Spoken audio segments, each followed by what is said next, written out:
Hello दोस्तों, JEE classes Meerut में आपका स्वागत है। हम पढ़ रहे हैं इंटरनेट एंड वेब टेक्नोलॉजी और उसकी हमारी तीसरी यूनिट चल रही है, दैट इज़ योर सीएसएस यानी कि कास्केड स्टाइल शीट। तो हम लोग क्या सीख रहे थे? तो लास्ट क्लास का हम लोग अगर थोड़ा सा रिव्यू करें, हमने लास्ट क्लास कहाँ छोड़ी थी? हम लोग टेक्स्ट प्रॉपर्टीज़ की बात कर रहे थे सीएसएस के अंदर, यानी कि हम लोग सीएसएस में अपने टेक्स्ट के ऊपर कैसे प्रॉपर्टीज लगा सकते हैं। पिछली बार हमने कलर्स भी चेंज करे थे, अपना कलर टेक्स्ट के पीछे का बैकग्राउंड भी लगा लिया था, और हमने अपने पूरे पेज की बैकग्राउंड पर एक इमेज लगानी भी हमने सीख ली थी। तो आज हम लोग कहाँ से स्टार्ट करेंगे? आज हम लोग पीछे इमेज लगाएंगे। पिछली क्लास हमने छोड़ दी थी जब हमारी इमेज कोई छोटी इमेज हो, बहुत छोटी इमेज हो, और वो छोटी इमेज पूरे पेज पे सेट नहीं कर पा रहे हम लोग। तो आज हम लोग बात करते हैं कि उस इमेज को अपने पेज पर हम कैसे सेट कर सकते हैं, कैसे लगा सकते हैं।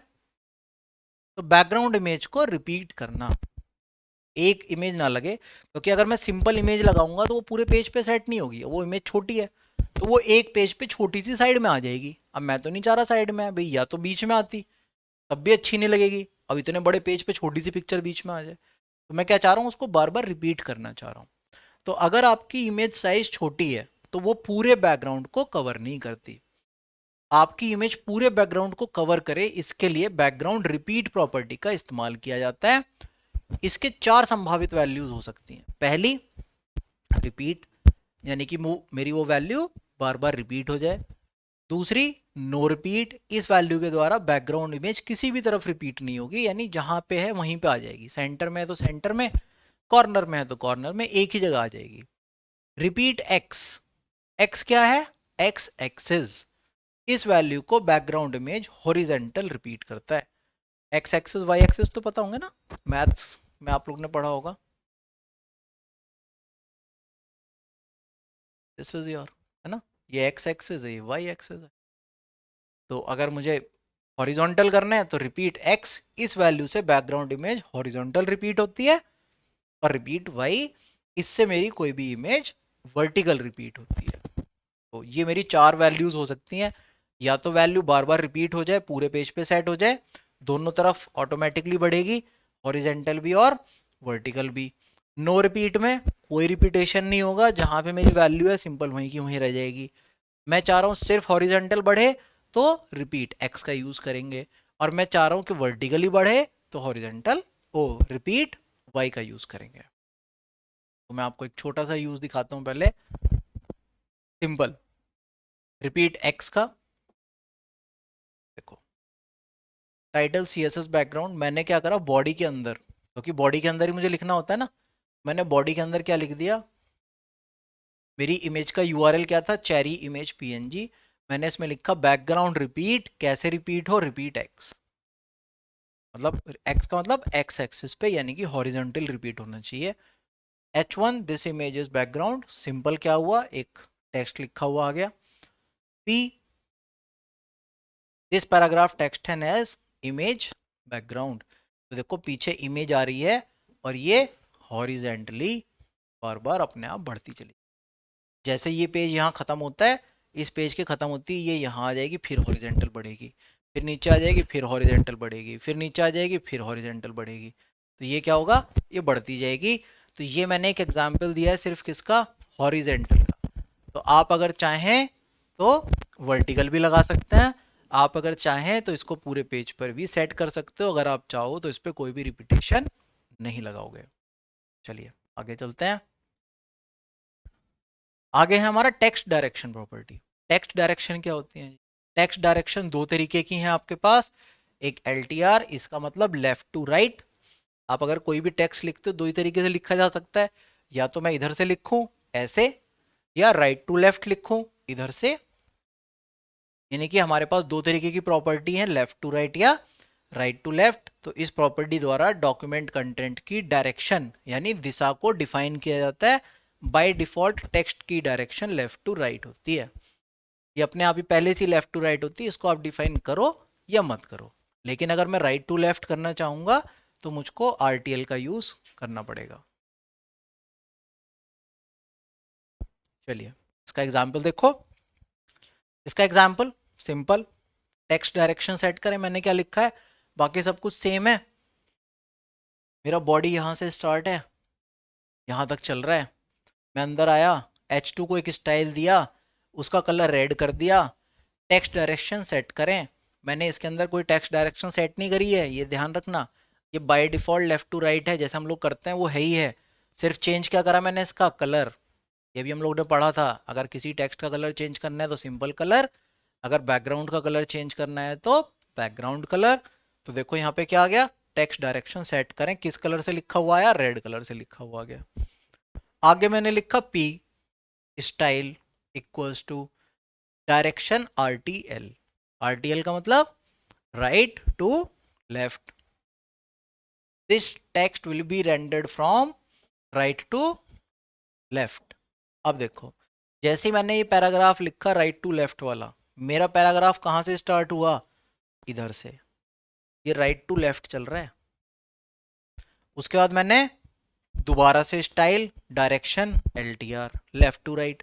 तो अगली लाइन में जब आया तो उसने क्या करा, अब उसने इधर से लिखा लेफ्ट टू राइट। ये आपको समझने के लिए, देखो मैंने ऊपर यहाँ पे कुछ डिफाइन नहीं किया था, तो क्या हुआ H2 में, simple by default left to right था, बाय डिफॉल्ट प्रिंट हो गया लेफ्ट टू राइट और कलर हो गया रेड। दूसरे में मैंने आके पैराग्राफ लिखा, पैराग्राफ में आके मैंने यूज करा कौन सी प्रॉपर्टी का, डायरेक्शन प्रॉपर्टी का, और उसमें भी RTL का, राइट टू लेफ्ट का। तो मेरा टेक्स्ट इधर से लिखा गया इधर की तरफ, राइट टू लेफ्ट। मैंने पैराग्राफ क्लोज कर दिया, अगला पैराग्राफ स्टार्ट करा। अगले पैराग्राफ में मैंने दोबारा प्रॉपर्टी यूज करी डायरेक्शन की, लेकिन इस बार मैंने क्या चेंज कर दिया, इस बार मैंने चेंज कर दिया लेफ्ट टू राइट। तो अब दोबारा से ये इधर से लिखा जाएगा इधर की तरफ। अगर मैं ये ना भी लिखता, इस कोड को यहाँ ना भी लिखता, ये तब भी लेफ्ट टू राइट ही लिखा जाता, क्योंकि बाय डिफॉल्ट प्रॉपर्टी अपने आप ही लेफ्ट टू राइट सेट होती है। आप करो या मत करो, वो बाय डिफॉल्ट है, लेकिन मैंने आपको समझाने के लिए यहाँ पे उसको दोबारा से लिख दिया। कोड कॉपी करते रहें, स्क्रीनशॉट्स लेते रहें या पॉज करके देखते रहें, और कोड्स का यूज करके देखते रहें, उसके बिना कोई फायदा नहीं है। ठीक है, नोटपैड में जाओ, अपना प्रोग्राम लिखो, .html से सेव करना अपनी फाइल को और उसको चला के देखना। अगली प्रॉपर्टी, तो अगली प्रॉपर्टी कौन सी है सर हमारी, टेक्स्ट अलाइन प्रॉपर्टी। टेक्स्ट का अलाइनमेंट कहाँ पे होगा, टेक्स्ट का अलाइनमेंट, टेक्स्ट के अलाइनमेंट हमने पहले भी पढ़े थे, लेफ्ट अलाइनमेंट, राइट अलाइनमेंट या सेंटर अलाइनमेंट। भाई हमारा टेक्स्ट क्या हो सकता है, तो लेफ्ट में हो सकता है या राइट में हो सकता है या बीचों बीच हो सकता है। तो इस प्रॉपर्टी द्वारा टेक्स्ट का अलाइनमेंट सेट किया जाता है। इसकी संभावित वैल्यू, संभावित मतलब क्या क्या हो सकता है, राइट हो सकती है, लेफ्ट हो सकती है या सेंटर हो सकती है, या एक जस्टिफाई होती है। बाय डिफॉल्ट इसकी वैल्यू लेफ्ट अलाइंड होती है, बाय डिफॉल्ट लेफ्ट अलाइंड होती है। करते ही आ रहे हैं, स्टार्टिंग में भी करा था हमने इसको, फिर दोबारा से, लेकिन यहाँ पे इसकी जरूरत पड़ रही तो मैं आपको दोबारा बता रहा हूँ। इसका अब एक बार हम एग्जाम्पल देख लेते हैं। मैंने यहाँ पे सारे स्टाइल लगा दिए, सिर्फ एक नहीं लगाया, जस्टिफाई, क्योंकि जस्टिफाई को मैं यहाँ पे आपको करके नहीं दिखा सकता था। जस्टिफाई का यूज करते हैं जब हमारे पास कोई बड़ा पैराग्राफ होता है, बहुत बड़ा पूरा पैराग्राफ है, तो क्या होगा, दोनों साइड से बिल्कुल बराबर लाइनें आ जाएं। जैसे न्यूज़पेपर आप लोग कभी उठा के देखना, उसमें जो लाइनें लिखी रहती हैं एक कॉलम में, वो सारी लाइनें बिल्कुल सीध में होती हैं, इधर वाले सारे अक्षर बराबर, इधर वाले सारे अक्षर बराबर, दैट इज कॉल्ड जस्टिफाई। तो यहाँ इतना बड़ा पैराग्राफ नहीं था, तो वो आप लोग करके देख लेंगे, बड़ा सा पैराग्राफ लिख के। एक देखो मैंने क्या करा, बॉडी, बॉडी के अंदर काम कर रहा है, क्या काम कर रहा है, H2, मैंने स्टाइल कर दिया कलर रेड। क्या लिखा हुआ आ जाए, टेक्स्ट अलाइनमेंट यूजिंग CSS। तो क्या हुआ, कुछ नहीं हुआ, अलाइनमेंट बाय डिफॉल्ट था लेफ्ट, तो बाय डिफॉल्ट ही है। Text alignment using CSS, H2 लगाया था इसलिए थोड़ा सा साइज बड़ा है, बाकी सबके मुकाबले बड़ा है। अगली बार आके मैंने एक पैराग्राफ स्टाइल स्टार्ट किया, पैराग्राफ स्टार्ट करके मैंने इसके अंदर दिया style equals to text align left. ये प्रॉपर्टी है किसकी, ये टेक्स्ट प्रॉपर्टी है। और टेक्स्ट प्रॉपर्टी में मैं क्या लिख रहा हूँ, मैं लिख रहा हूँ टेक्स्ट अलाइन लेफ्ट, यानी टेक्स्ट मेरा कैसे अलाइंड हो जाना चाहिए, लेफ्ट अलाइंड हो जाना चाहिए। This will be right aligned. ये आपको समझाने के लिए मैंने सिंपल लिखा है, तो यहाँ लिखा हुआ प्रिंट हो रहा है, और इसका अलाइनमेंट क्या है, लेफ्ट अलाइनमेंट है। पैराग्राफ क्लोज्ड, अगला पैराग्राफ स्टार्ट, अब अगले पैराग्राफ में मैंने क्या प्रॉपर्टी लिख दी, टेक्स्ट अलाइन सेंटर, यानी मेरा जो टेक्स्ट है उसका अलाइनमेंट कहाँ होना चाहिए, वो सेंटर में होना चाहिए। तो देखो ये बीच में पेज के बीचों बीच आ रहा है मेरा सेंटर, तो this will be centre aligned, page के बीच में अलाइंड हो गया। अच्छा एक और कमाल की चीज देखो, इससे फायदा क्या हो रहा है, मैं इस पेज को जितना छोटा करता जाऊंगा ये पेज के बीच में ही आएगा, या मैं इस पेज को पूरा बड़ा कर दूं तब भी ये पेज के बीच में ही आएगा। तो इसका ये फायदा होता है। क्यों, ये कौन सी प्लेटफॉर्म इंडिपेंडेंट लैंग्वेज नहीं थी, आप इसको किसी भी ब्राउजर पे यूज करें, ये इंडिपेंडेंट है, ये सब पे काम करती है एक जैसी। तीसरा मैंने लिखा टेक्स्ट अलाइन राइट, तो इसने क्या करा, इस बार इस टेक्स्ट को राइट अलाइंड कर दिया, सॉरी हाँ यस राइट अलाइंड कर दिया, राइट अलाइंड यानी सीधे हाथ से इधर से, तो this will be left aligned,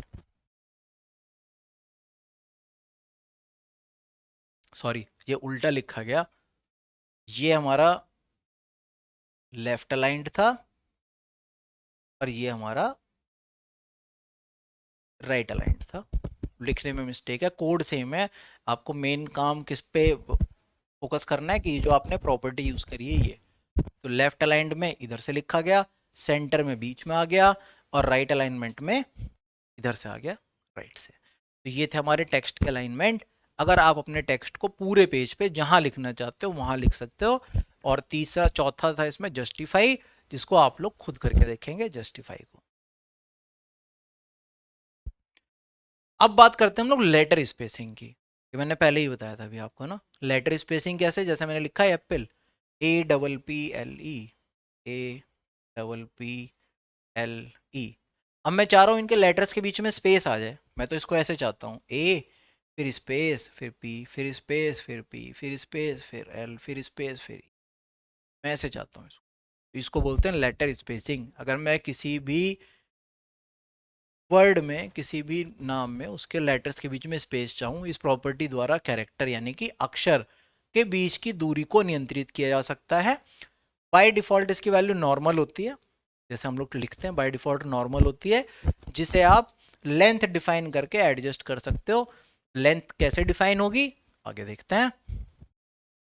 देखिए ये लेंथ ऐसे डिफाइन होगी, अब आ जाओ कैसे डिफाइन करा हमने इसकी लेंथ को, सिंपल वही, बॉडी के अंदर हम अपना प्रोग्राम लिख रहे हैं, बॉडी के अंदर सिंपल पैराग्राफ, पैराग्राफ में this paragraph character is normal, क्योंकि मैंने इसके ऊपर कुछ भी नहीं लगाया, कोई प्रॉपर्टी नहीं लगाई। तो ये देखो this paragraph character is normal, ये सिंपल नॉर्मल में प्रिंट हो रहा है। दोबारा में मैंने यहाँ पे एक प्रॉपर्टी सेट कर दी, style equals to letter spacing 5px।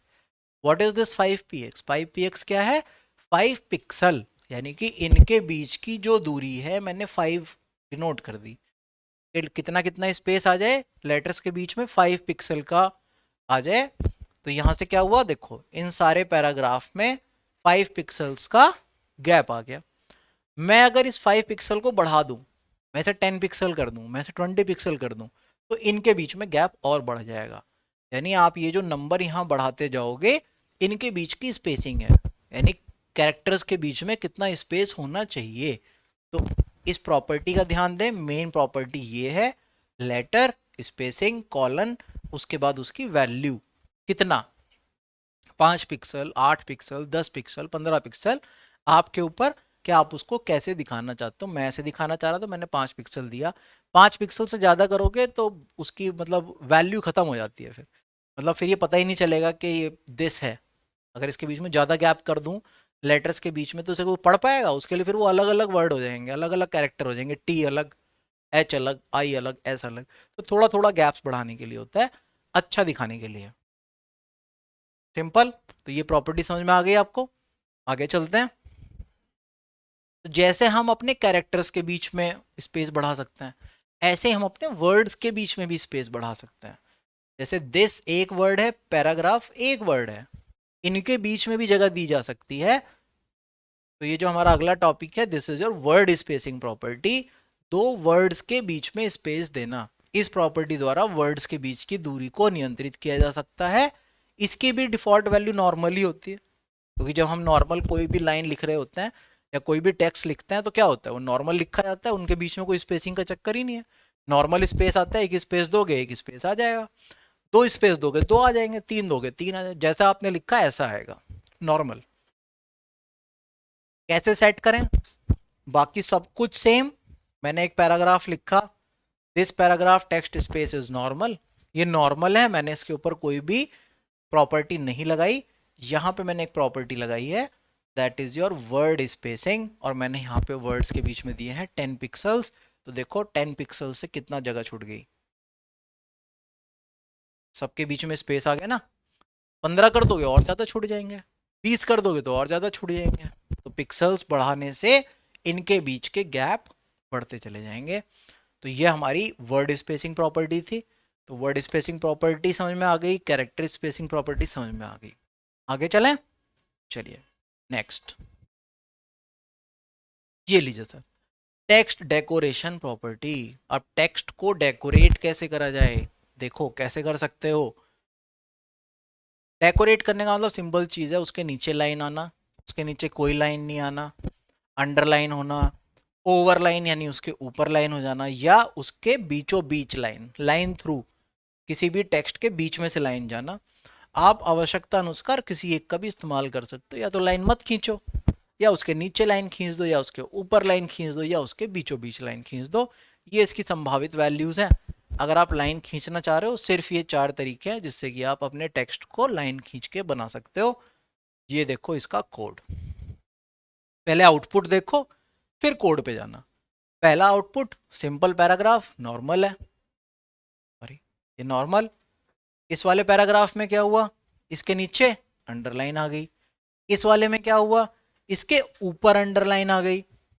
इस वाले में क्या हुआ, टेक्स्ट के बीचों बीच, टेक्स्ट थ्रू आउट, पूरी एक लाइन आ गई। तो क्या हुआ देखो, अब इसको कैसे कैसे बनाया गया। सबसे पहला कोड लिखा मैंने, टेक्स्ट डेकोरेशन नन, कोई डेकोरेशन नहीं है। अब ये प्रॉपर्टी थी इसलिए मैंने यहां लिख दी। अगर आप इस प्रॉपर्टी को नहीं भी लिखते हो तब भी ये नन ही रहेगी, बाय डिफॉल्ट नन होती है। किसी भी टेक्स्ट की property, decoration property by default none ही होती है। तो समझाने के लिए मैंने यहाँ पे लिख दिया, अगर इसको नहीं भी लिखते हो तब भी आंसर यही आने वाला था, नन। दूसरी प्रॉपर्टी में मैंने देखो लिखा टेक्स्ट डेकोरेशन कॉलन अंडरलाइन, इससे क्या हुआ, इसके नीचे अंडरलाइन आ गई।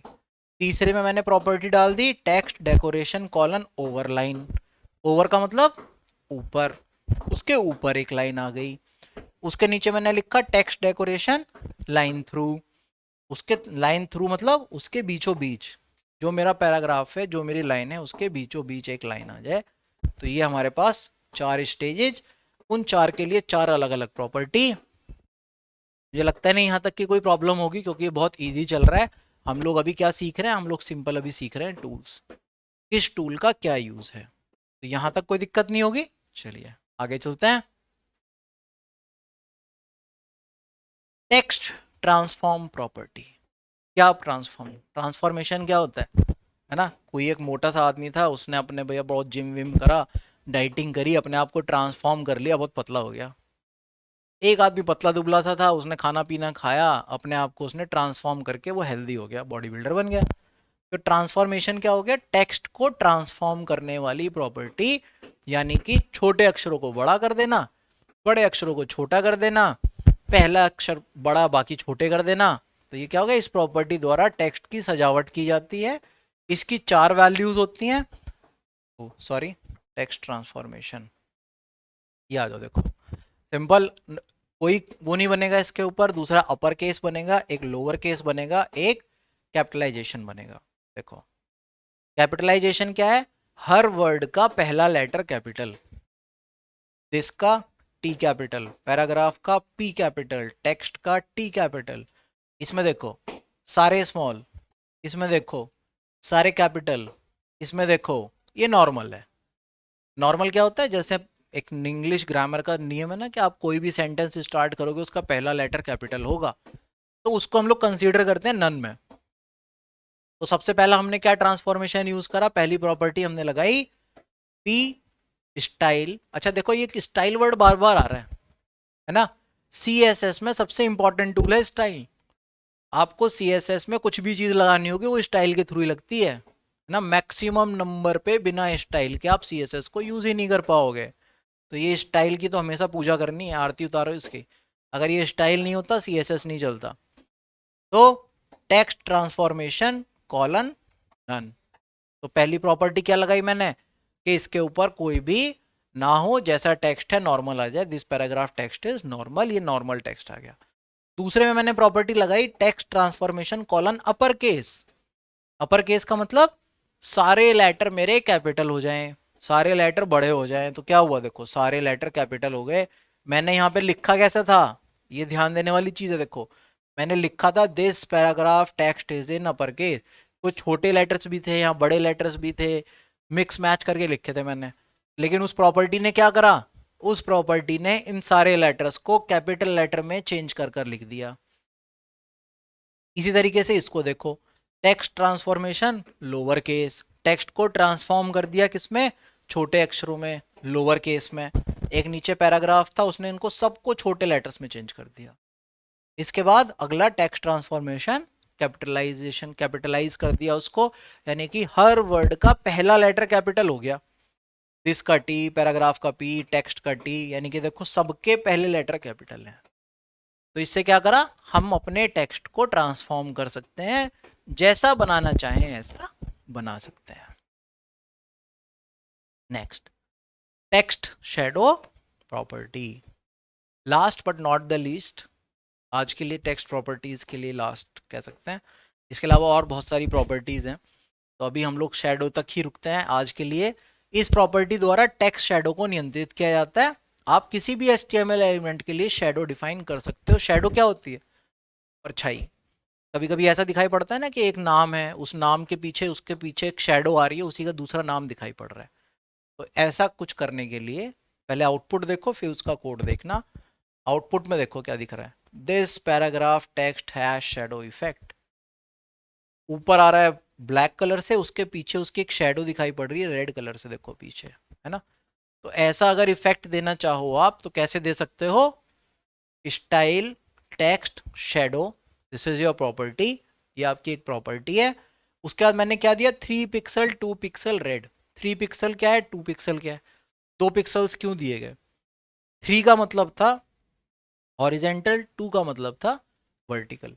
अभी मैंने बिल्कुल 3 और 2 दिया था, तो देखो हल्का हल्का से ही पीछे की तरफ आया।